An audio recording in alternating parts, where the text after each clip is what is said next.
Hi everyone, this is Education for All. We are looking at transformations of the sine function,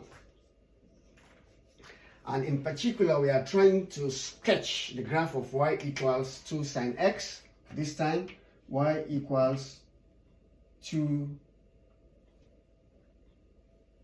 sine 2x, y equals sine of 2x. Right? As I mentioned earlier on, the general formula for these transformations is y equals a sine of b, sine into bx minus c, brackets closes, plus d. And we'll explain all what these letters mean. A being the amplitude, B means the period, C means the phase shift, D means the vertical shift. So we solved two problems already on the amplitude side, trying to explain what amplitude or how it looks like plotting the amplitude on a sine function. We've done that. We're now moving over to the period of the sine function. If you are making this transformation here, this one here, if we want to represent it like this, this is here, our I is still 1 because it can never be 0. Our B now, which is the period, is 2. Our C, which is the phase shift, is 0. Our D, which is the vertical shift, is 0 as well. So therefore, this equation looks like y equals, this is 1 here, 1x plus b plus c.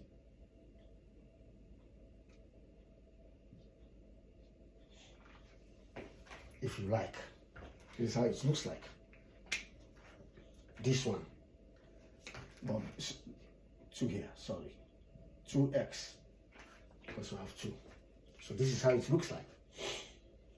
So now let's try to sketch this thing.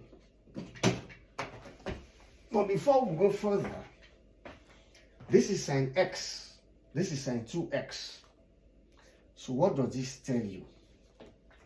As I said earlier on, whenever you want to do transformations of the sine, cosine, or tangent function, you always have to start from the original graph itself. This one is like the original graph, or the blueprint of the graph. Any other transformations you want to make, any other adjustment you want to make, you have to start from this one. You have to have this at the back of your mind, that this is how the sine function looks like.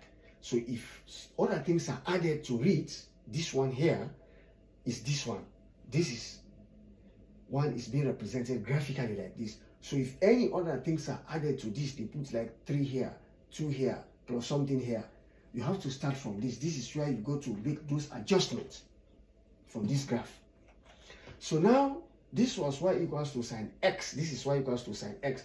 Let me take this one here so that it might look a little bit simple for some people, so it don't cause confusion. Let us just concentrate on the positive x-axis. So this is how it looks like.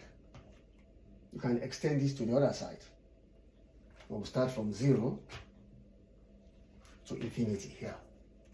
So because we have 2x here, so how would, and we know this 2 here, this is our b from the general formula. And what is b? B is the period. That's the period of them. This one, you see, the period was 2 pi 360 when it's 1 here. Now it's 2 here. How will this one affect the period? That is what we are going to investigate. If you have your graph again, still 1 minus 1. We now have 2 here. So our period here is going to be, as we said before, you always try to divide the x-axis by 4 equal parts, because we have 4 quadrants of a circle. There are 4 quadrants in a circle. Okay? So what you do now, if you divide 2 pi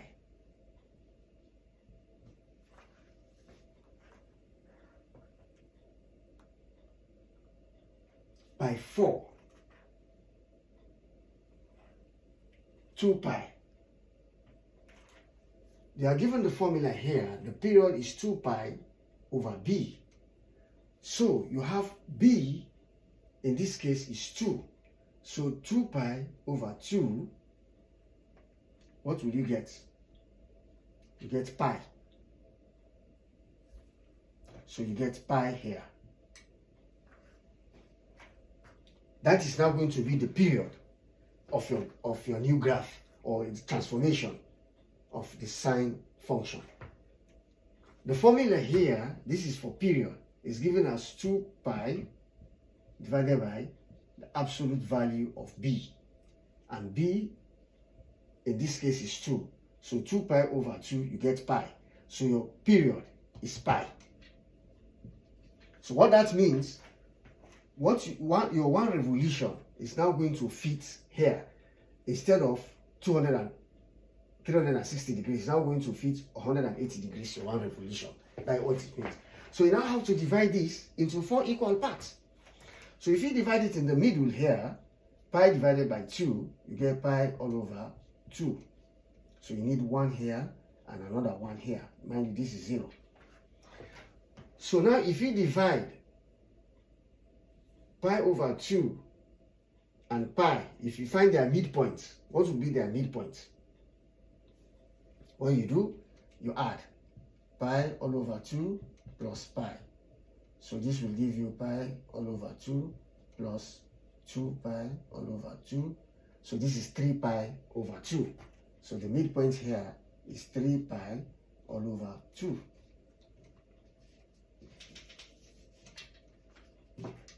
And then this one here, you have pi. If you divide this, and this one will give you pi all over 4. That is what you get. So this is how you calculate the period. That's a simpler way of doing this, but I just want you to get it in the most simpler form. You just divide by 4. Always divide this by 4.